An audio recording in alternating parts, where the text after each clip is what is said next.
I'm not gonna lie. I'm disappointed. 5 views?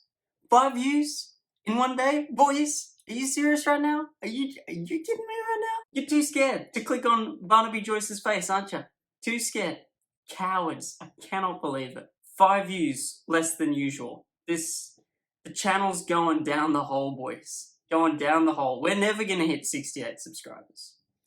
So that's why after lots of careful consideration, I've come to the decision that going forward, these videos are going to be exactly the same. I'm not changing anything. I'm going to keep doing exactly what I'm doing and you guys can deal with it. Straight into it. First question. Question time. This is the third question time of the year.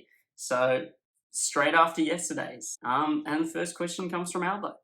And he asks about an anti-corruption initiative. So specifically, the bill is about the Federal Commission into Corruption. So basically, establishing a unbiased body which can make judgments on corruption. Questions without notice. Are there any questions?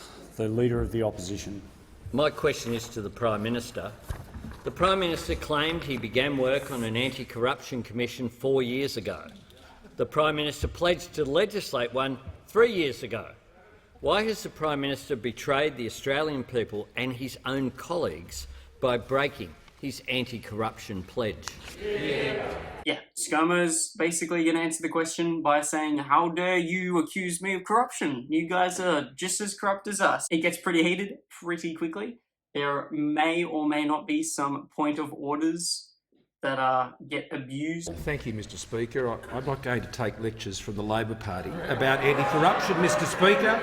They'd be very well aware of the matters in Victoria at the moment, Mr Speaker, the matters in Queensland at the moment, Mr Speaker. But the gold standard, Mr Speaker, when it comes to corruption was the Labor Party in New South Wales, Mr Speaker, where they have so many ex-Labor ministers in prison, Mr Speaker, they could start a branch of the Labor Party in the Silverwater prison. And when they go to meet them, Mr Speaker, there at the Silverwater prison,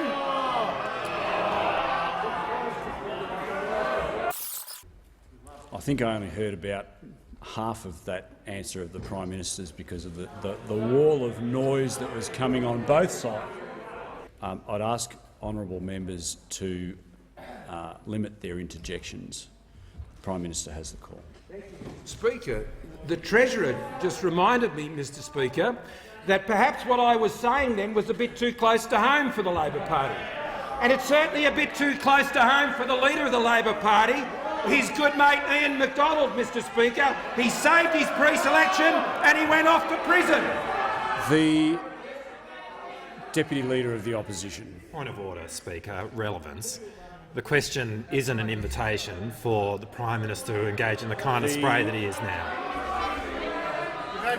Member for Goldstein and the member for Rankin.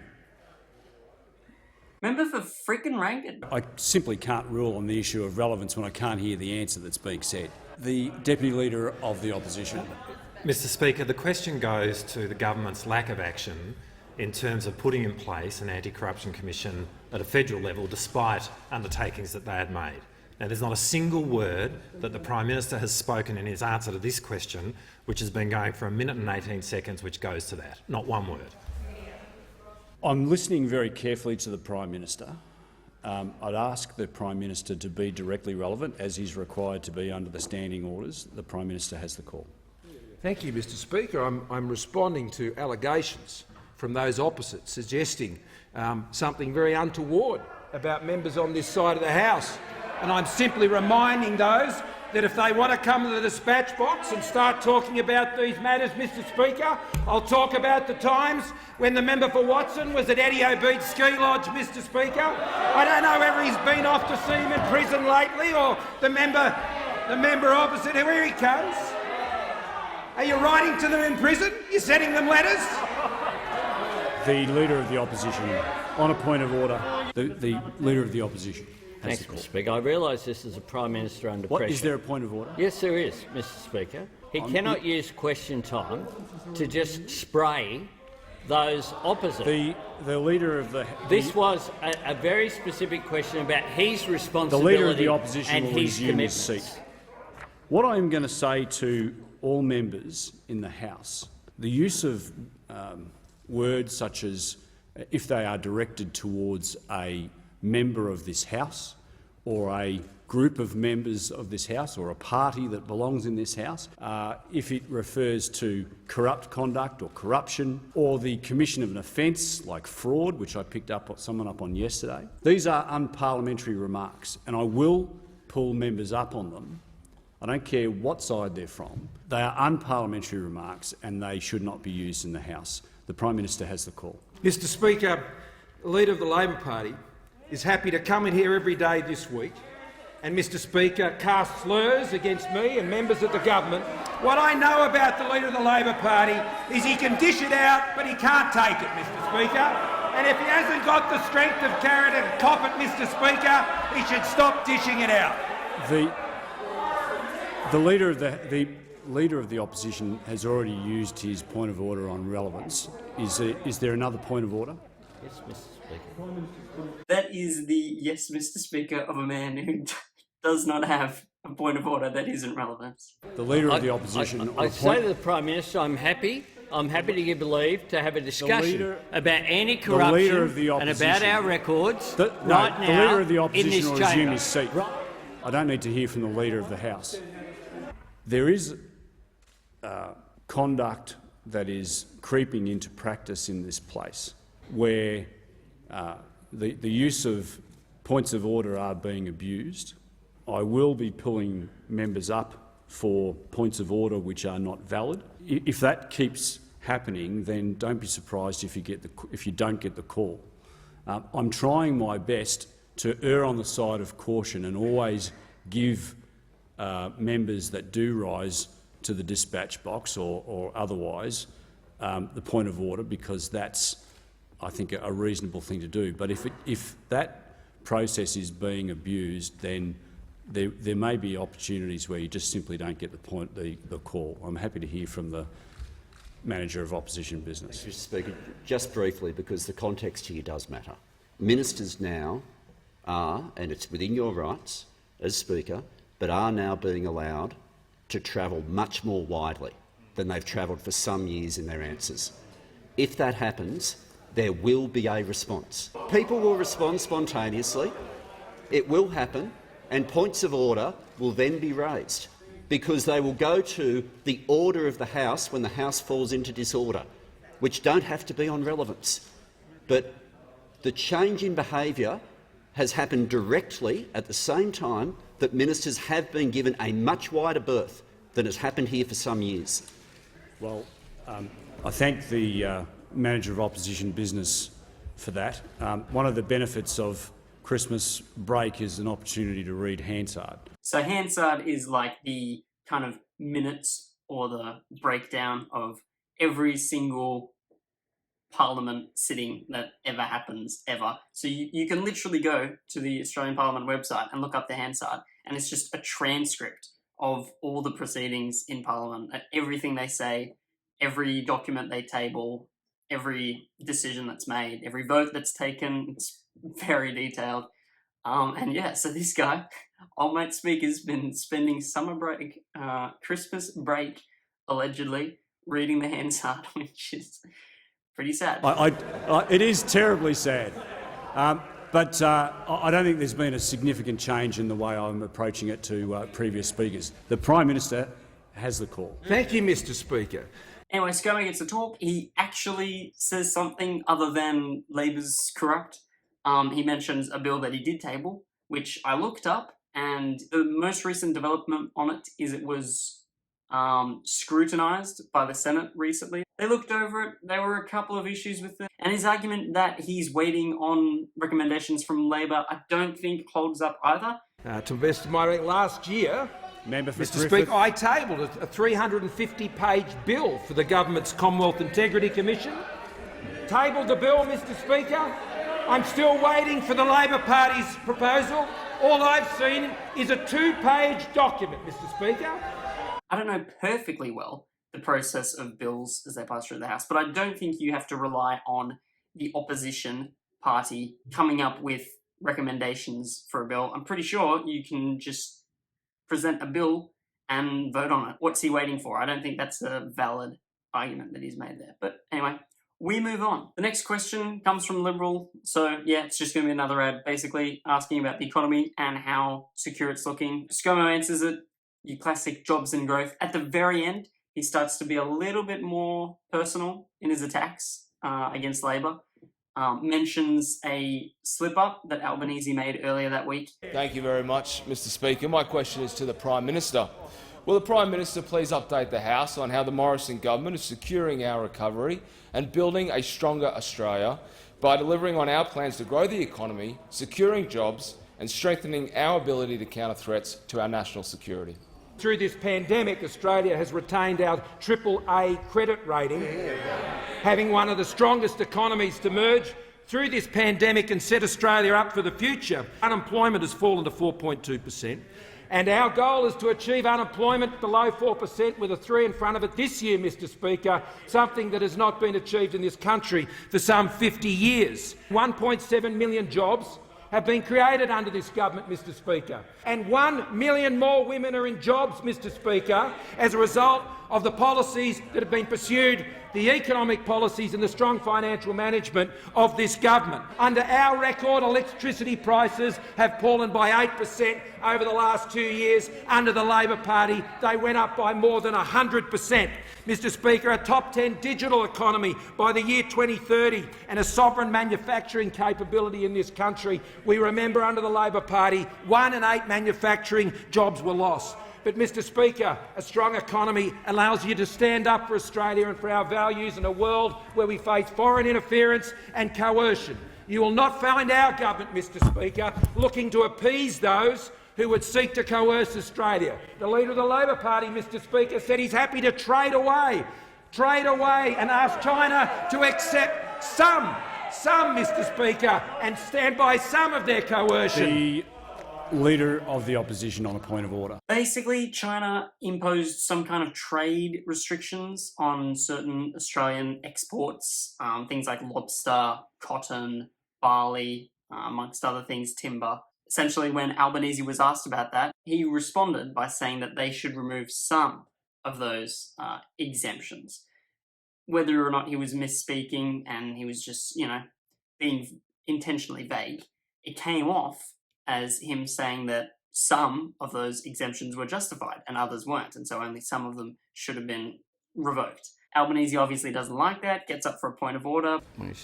The Leader of the Opposition, I can't hear what your point of order is. It goes to the Prime Minister making a serious allegation across the chamber, and he shouldn't be permitted to use question time to just make things up.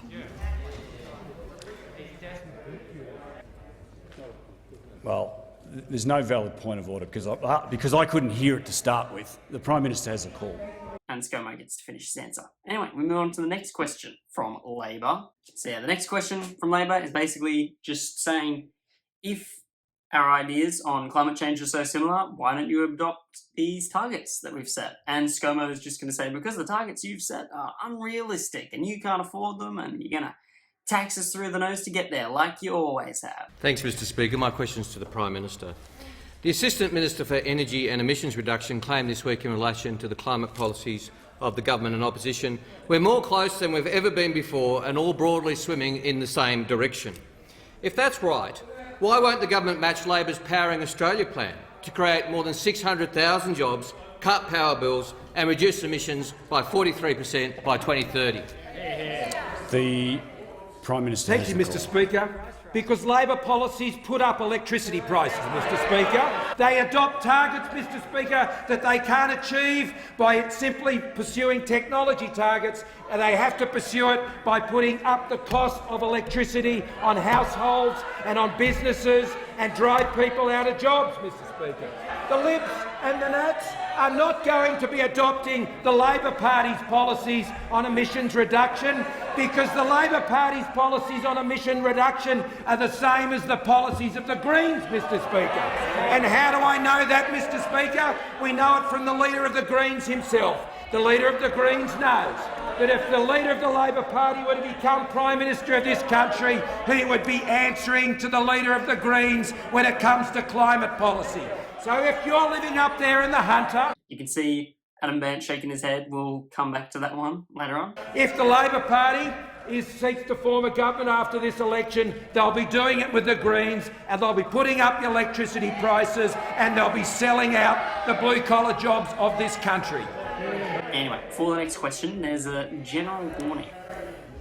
Just before I call the member for Wide Bay, I'm issuing a general warning. So don't be surprised if you get ejected under 94A if you keep going. Anyway, the next Liberal ad is for Barnaby Joyce, and it's basically just talking about how infrastructure has been going great. You know, infrastructure isn't just being limited to capital cities. And he starts to go a little bit off track, saying things like Labor, then they don't have a similar value to us in that regard for the little guy. And he misspeaks and says the member for Port Adelaide, which doesn't exist in the House of Reps. It does exist in the South Australian government, but this is the national government. And so, yeah, they have a point of order, and it's not only justified because he's kind of losing track of the actual question, but because he's inventing seats. Will the Deputy Prime Minister please outline to the House how the Morrison-Joyce government is delivering infrastructure projects and creating jobs in the regions through programs like the Building Better Region Fund? Is the Deputy Prime Minister aware of any alternative approaches? Close to $500 million recently has been spent on the art gallery and her electorate, and regional areas also deserve to have their time of an investment by our nation, because they are the people that we stand behind. Now, Mr Speaker, I hear the interjections from the member for Ballarat, who obviously wants to lead the charge to get rid of these projects. She believes they're a rort, because the Labor Party just want the votes, but they're going to leave the people behind. They always do. We'll never see the member for Sydney coming up to central Queensland to stand behind the coal miners. We'll never. We're looking forward to Minister Penny Wong going to central Queensland, the Hunter Valley, to stand behind the coal miners, or maybe the member for Port Adelaide to go to the Hunter Valley and stand behind the coal miners, because they don't believe in these Prime industries. Minister They don't believe will in these resume people. his seat. The Manager of Opposition Business on a point of order. Yeah, I'm not sure how this stream of consciousness can be directly relevant to anything. Like, he's referring to seats that don't exist. He's the Manager of meandering Opposition around. Business will resume his seat. The Deputy Prime Minister will return to the question. Deputy Prime Minister has the call. Anyway, Barnaby finishes off his answer by just saying essentially what he was saying immediately before he was interrupted. Yeah, letting regional Australia down. Labor, howdy. And the next question from Labor is actually the question that I was expecting to be asked the day previous. Thank you, Mr Speaker. My question is to the Prime Minister. Miss Grace Tame told the Press Club she received a threatening phone call from a government-funded agency. Can the Prime Minister guarantee the results of his so-called investigation into this threatening call will be released? Or will he sweep it under the carpet, hide from the truth as he's done before, and fail to take any real action? Yeah, so it's obviously a question that's going to sting. So Dutton's first going to try and, on a point of order, say that the question is outside of the standing orders and out of order itself, because it's a reflection on the Prime Minister, which is against Standing Order 90 specifically. Leader of the House on a point of order. Well, Mr Speaker, the imputation in the back end of that question is against the standing orders. It's a reflection on the Prime Minister. Mr Speaker, it was an unsubstantiated flourish, which might have sounded okay in the tactics meeting this morning, but it's against the standing orders, and it should be ruled out of order. The Leader of the House. I'm sorry, the Manager, the manager of the Opposition Business. Thanks, Mr Speaker. Just to the point of order, the question asks, will the Prime Minister release, or will he, in the alternative, follow a different path? It's for the Prime Minister in his answer to make clear which he'll do. If the Leader of the House is wanting to argue, as I think he just did, that there's no occasion where the Prime Minister's ever swept something under the carpet, then I think we're pretty much in the land of irony. Standing Order 90 prevents members from reflecting on other members. I'm going to allow the question. Whilst it's sailing close to the wind, I think it is in order, and I'll give the call to the Prime Minister. Thank you, Mr Speaker. Anyway, ScoMo answers it pretty well if he's being entirely honest.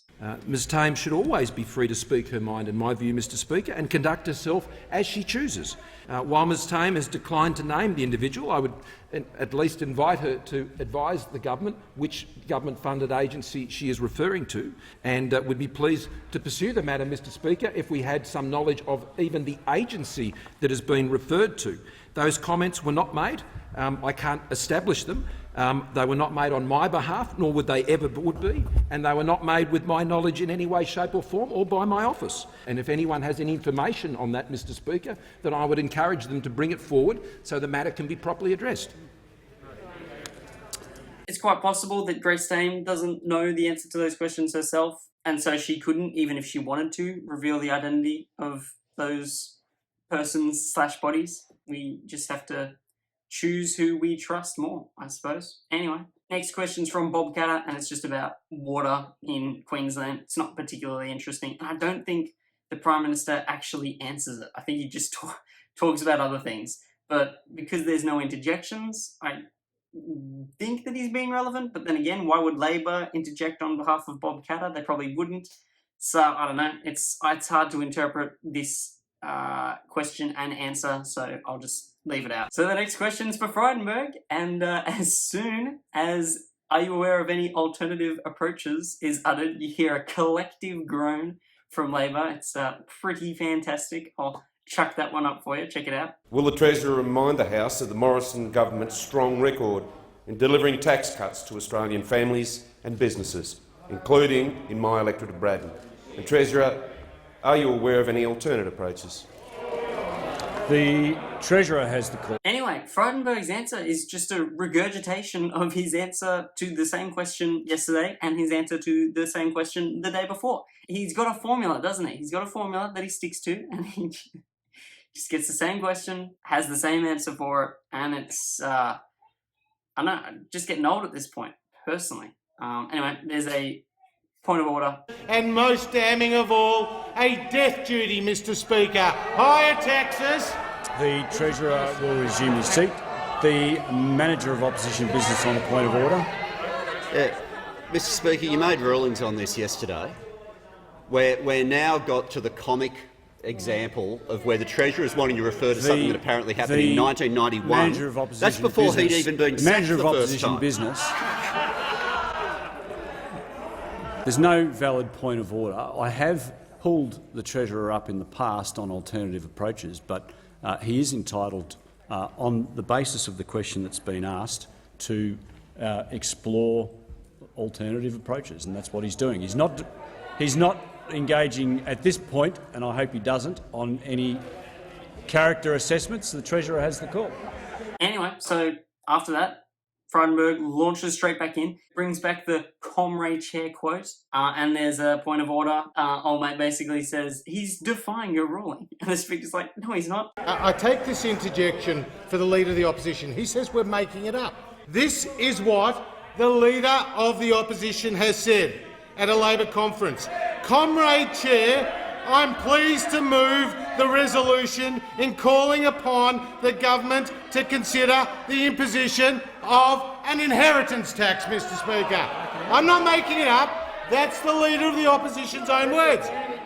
Oh, no. Oh, no. The Deputy Leader of the Opposition on a point of order. Yeah, point of order, Mr Speaker. I'm sorry, I didn't hear the point of order. Well, he's defying your ruling. No, he's not. No, The leader. How can it possibly be an Deputy alternative Leader of approach the when he's talking Opposition about will something which resume his happened in seat. The Deputy Leader of the Opposition will resume his seat. The Treasurer has the call. Anyway, then Frydenberg goes on and he brings up a quote that he found in The Australian, and it turns out that it's not a quote of Albanese, allegedly. At least Albanese doesn't think that it's a quote of his, and so he stands up for a point of order to say, hey, I never said that, but you can't do that. That's not what point of orders are for. So he's supposed to do that at the end of question time, but he's done that during question time. And obviously Dutton's just really getting frustrated, upset, so he gets up on his own point of order. Mr Speaker, I refer the Leader of the Opposition to a very good article on the front page of The Australian today titled Anthony Albanese's Historic Battle Cry in War on Family Wealth, where it says he insisted people earning incomes of more than $100,000 did not actually earn them, and that accumulated income in the form of capital is for all socialists at least part of the source of many social injustices. The Leader of the Opposition on a point of order. Yes, Mr Speaker. The point of order, Mr Speaker, is that the Treasurer was just quoting former Senator Robert Ray, not myself. The Leader of the Opposition. We don't look like each other, Mr Speaker. The Leader of the Opposition will resume his seat. The Leader of the House. Mr Speaker, I just refer to the earlier ruling that you made about the abuse of this process by the opposition of points of order. When, Mr Speaker, there is no point of order, it's an opportunity to either re-prosecute or to put some new fantasy into the debate. We're happy to hear a point of order on relevance, which is within the standing orders. There's the ability to ask one point of order on relevance, and that's it. And so far we've had 3 contributions, none of which have been within the standing orders, and I seek your advice as to how on earth we can stop this blatant abuse and the glass jaw that's constantly on display. I kind of agree with Dutton here. The point of order meta is getting out of hand, and it's definitely being abused. The Leader of the Opposition. I also seek your advice when the Treasurer is actually using a quote from someone else and purporting it to be from me. If it's allowed to stand, if the Leader of the Opposition considers that he's being misrepresented, then he has an appropriate way of dealing with that. As I've previously said, I'm not an arbiter of fact. The Treasurer has the call. Mr Speaker, this Leader of the Opposition stands for higher taxes, he stands for death duties, and that's why the member for Fenner, hiding away in the back, has said, and I quote, the Albanese supporters were known as the Bolsheviks.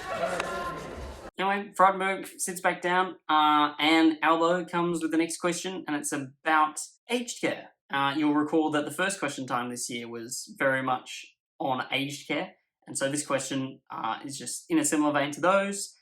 The answer isn't particularly interesting. They just essentially, the Health Minister just goes through all the different investments that they're making and all the different changes that the government has brought in, how they're so much better than Labor. There's no interjections, no points of order, nothing really of note, but I'll show you bits and pieces of it. My question is addressed to the Prime Minister. Today I met with Christine from Penrith, who has spent 16 years caring for aged care residents.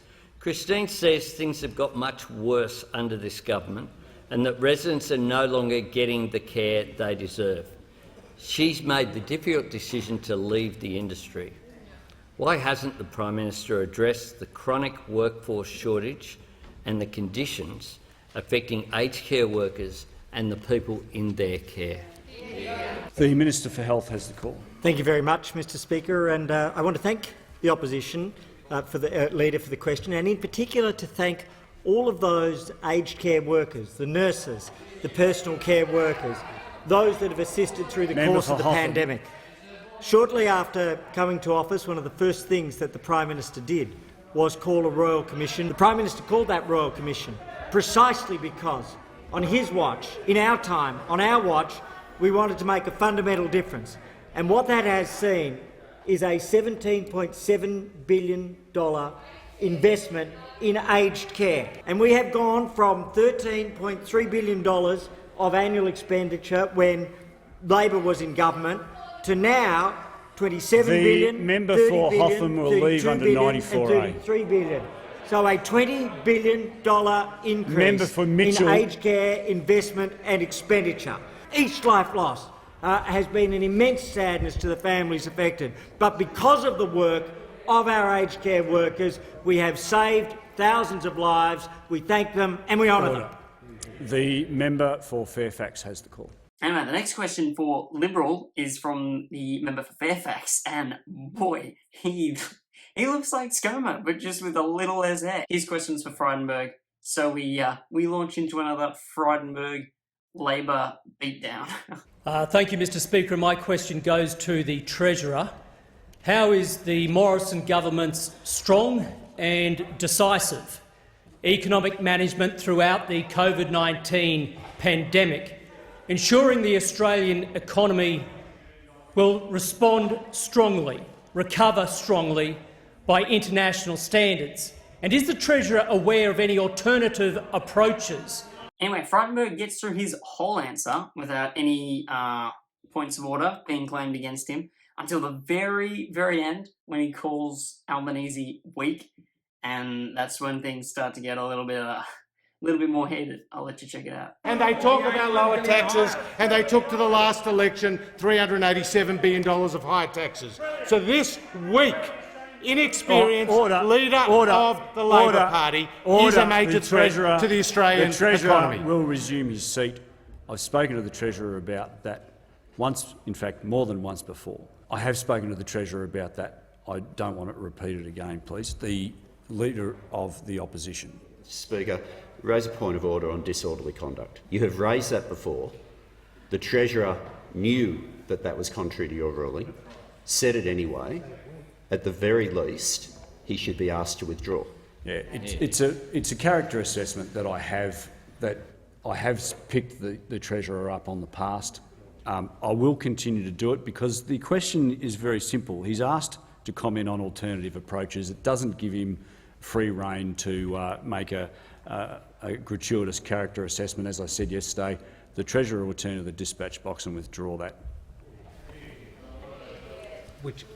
I don't want you to repeat it, as has often been done by another member in this House, and has been done by other members. And I just want to say something on that. When a member of this House is asked to withdraw a comment, I'm going to take a very dim view if the member takes that opportunity to repeat the offence.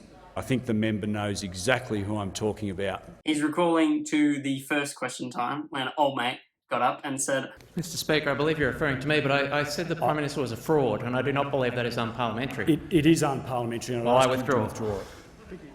We couldn't hear him say fraud originally, and he knows that. So when he goes up to the microphone to withdraw it, he's like, how do I kind of re-accuse the Prime Minister of being a fraud without actually... So he's like, oh, well, I called him a fraud, but I don't think that's... Okay, I'll withdraw it. Anyway, the next question is a bit of a kerfuffle because they asked the exact same question as what Albo asked. So a little bit of back and forth. Dutton's obviously not having it, and he's like, right, we should get the call. They should miss out on their question because that's out of order. But he's happy for her to... The Speaker, is happy for her to rephrase the question, except it's not so much rephrasing the question as it's just coming up with a new question entirely, which they do. The question that they ask is actually a question that Bill Shorten asked the Prime Minister a couple of question times ago, back in 2018, I think he did. And it's to do with the fact that Scott Morrison, in his very first stint as Treasurer, cut $1.2 billion from the aged care sector. He didn't actually cut it. He just reallocated, moved it somewhere else. I don't know the details very well. There's a RMIT fact check article. They go through it and basically prove that since spending on aged care was higher than the previous year and continues to be higher than the previous year for over a decade, it's misleading to say that he cut $1.2 billion. He more or less just shuffled it around. Today, the Shadow Minister met with Christine from Penrith, who has spent 16 years caring for aged care residents. Christine says things have got much worse under this government and residents are no longer getting the care they deserve. She's made the difficult decision to leave. Why hasn't the Prime Minister addressed the chronic workforce shortage affecting aged care workers and the people in their care? The question that the standing orders do prevent the same question from being asked again. Well, it's certainly seemed identical. I'm very appreciative of the gratuitous advice from members on my right, but as members on my right know, I am able to give a member an opportunity to rephrase the question. But on this occasion, it's not a matter of rephrasing the question. That question was out of order because it was. I don't have the wording in front of me, but it certainly seemed identical. I think the House accepts your mea culpa, the member for Cooper. I will give the member for Cooper the call on this occasion. That's out of order. The Leader of the House, the member for Cooper, has the call. Thank you. My question is to the Prime Minister. Would Australia's aged care system have been better equipped to cope with the deadly COVID outbreaks if the Prime Minister had not made a $1.7 billion cut when he was Treasurer? The Minister for Health has the call. Thank you very much, Mr Speaker. The proposition of the question is false. Aged care funding has gone up each year, every year, under this government. In one budget I'll just alone, ask the Minister for Health to resume his seat for a moment. I would have thought, given the leniency that I just showed on that question, that members on my left would have been keen to hear the answer to the question. But you know, the level of interjections is too high. I've given you a general warning. I don't know what more I can do to put you on notice that you'll be enjoying the rest of the afternoon outside the chamber if you keep interjecting. You work so hard, everybody works so hard to get in here. I don't know why people are so keen to get thrown out. The Minister for Health has the call. Each year, every year, under this government, funding has gone up to record levels in aged care. Anyway, the next question is for Dutton, and it's just on defence and international relations. And he kind of plays into public fear and fear-mongering a little more than I'd like. He starts casting aspersions, in a way, on Labor and their relationship with China, and he essentially accuses Albanese of being the Chinese government's pick for Prime Minister, which, you know, the reason he does that is because there was an article published in a newspaper over in China, basically comparing the two prime ministers. They're harsh on both of them, but they say that Albanese shines in comparison to ScoMo, basically saying just ScoMo's so bad. Like, Albanese's bad, but ScoMo's so bad that he shines in comparison to him. And so Dutton took that to mean that, you know, China's happy, or more happy at least, with Albanese being Prime Minister. And so if there was to be any interference in the next election, he's basically saying that Chinese interference would be in favour of Labor, which is a pretty heavy accusation, and especially not one that they should be throwing around in Parliament, I don't think. And so obviously there's going to be a point of order and some heated interactions. Will the Minister update the House on how the Morrison government's actions to create and maintain strong defence regional security relationships keeps Australians safe and secure, and is the Minister aware of any alternative approaches? The member for Patterson will leave under 94A. We now see evidence, Mr Speaker, that the Chinese Communist Party, the Chinese government, has also made a decision about who they're going to back in the next federal election, Mr Speaker. Now, that's open. That is obvious, Mr Speaker. The Leader of and the they House, have picked this bloke as their candidate, Mr Speaker. The Leader of the House will resume his seat. The Manager of Opposition on a point of order. Thanks very much, Mr Speaker. I draw your attention to pages 516 and 517 of practice. This House has had various precedents with respect to unparliamentary language, but anything that goes to whether or not people are in fact guilty of treason, sedition or anything against the national security of this nation has been dealt with by speakers in the strictest terms. Now, the Leader of the House, who, given that he's the Leader of the House, is meant to know this better than anyone on that side, eyes wide open, is going right there. He's made that clear, and when you asked him to sit down, he kept going. The Leader of the House. I just want you to address the point Well, of order. on the point of order, Mr Speaker, and with reference to the practice that was referred to by the honourable member opposite, there was no such allegation made against the Leader of the Opposition.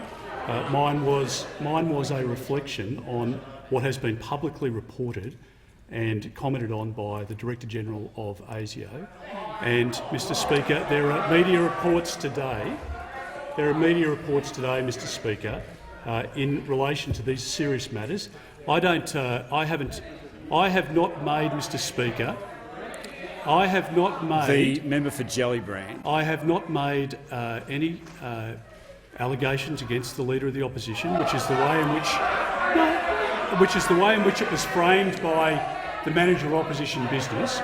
Mine is a reflection on the Chinese government, the actions of the Chinese government, Mr Speaker, and that is the context in which I made the comment, and it is perfectly in order. It might be uncomfortable for those opposite, but it is perfectly in order.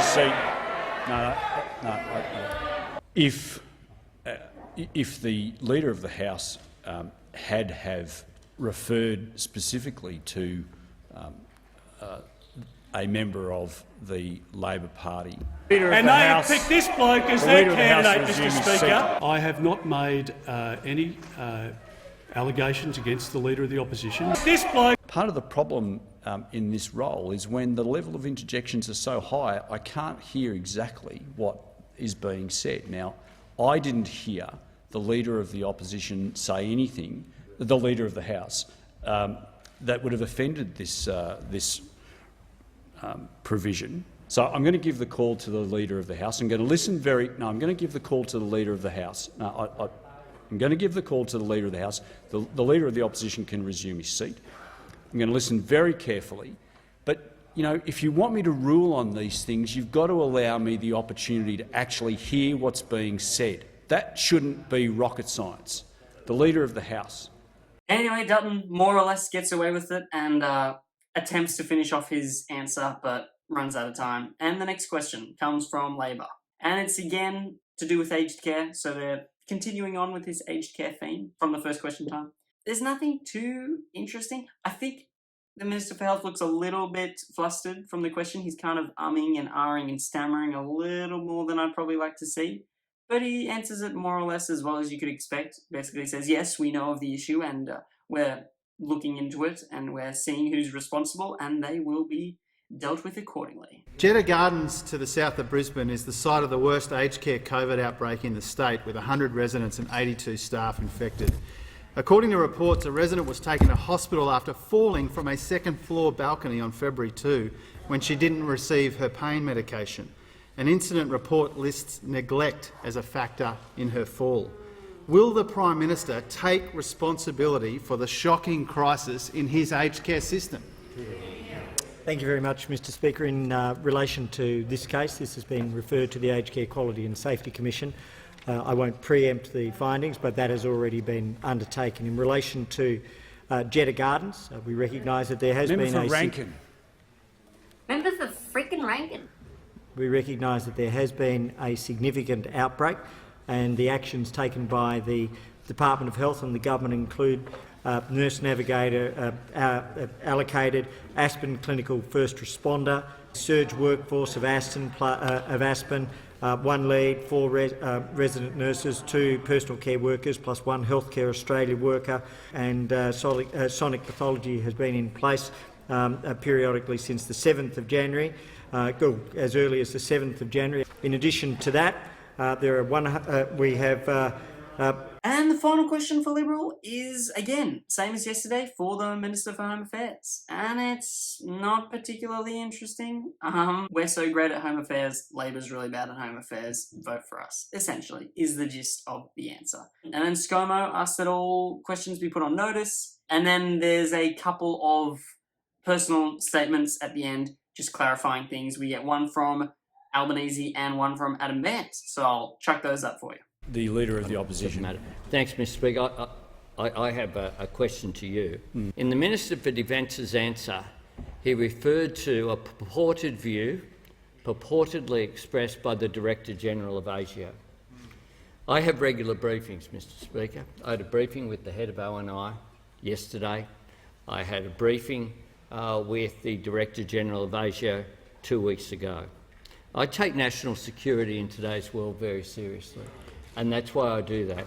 The idea that the Leader of the Opposition, if he's wanting me to yes, Mr. Speaker, examine something, I don't want to give you the opportunity to relitigate something. So if you want to Mr. point Speaker, something to me, my point is, he's kind of indulging a little bit, isn't he? Especially the fact that he's speaking to the Speaker, you know, looks like he's asking a question, but also kind of turning to the House a little bit more frequently than you'd expect somebody who's purely asking a question. that the Minister for Defence, and I think it is probably up to you to talk directly to the Director-General of ASIO, because there are some matters, due to the nature of those organisations, that we don't discuss here. If you, certainly it would be up to you, would have the capacity to do that. But to bring in someone from outside who is well respected, who has a job in our national security infrastructure, and to attempt to use them in a partisan way is a very serious matter indeed. I ask you to reflect on the comments of the Member for Defence and report back to the House next week. I thank the Leader of the Opposition. Leader of the Opposition. Hey, Mr. Speaker. Yes, Mr. Speaker. It goes to a point of order that I made, but I do formally make, in compliance with the standing orders of the House, I wish to give a personal explanation. Does the Leader of the Opposition claim to be misrepresented? I do, Mr. Speaker, by the Treasurer repeatedly. As bizarre as it is that he quotes something that is more than 30 years old and occurred more than 9 Prime Ministers ago, he could at least do it accurately. And in some of the quotes that he's used comments allegedly from me at some conference more than 3 decades ago, where the quotes themselves say that I was quoting someone else at the time. At least the Treasurer could get it right, as absurd as this whole kindy exercise is. The member for Melbourne has the call. Thank you, Speaker. I seek to make a personal explanation. Does the member for Melbourne claim to be misrepresented? Yes, I do, Mr. Speaker. During question time, the Prime Minister said the Labor Party's policy on emissions reduction are the same as the policies of the Greens. How do I know that? We know that from the Leader of the Greens himself. Not only did I never say such a thing, I never could have. Labor, like the Liberals, has said their targets aren't science-based, whereas ours are. Labor, like the Liberals, has said that they support 114 new coal and gas mines being opened, whereas we don't. Labor has said that under their policies there will be the same amount of coal in the system as under the Liberals, whereas we want a phase-out. Labor has said that coal will continue to be exported and mined in the 2050s, whereas we want a moratorium. Labor in this place has voted with the Liberals to open up the Beetaloo gas basin, including using public money for it, whereas we opposed it. If the Prime Minister were to be at all truthful, instead of being misrepresenting, he would have said that Labor's embrace of coal and gas puts them far closer to the Liberals than it ever does to us.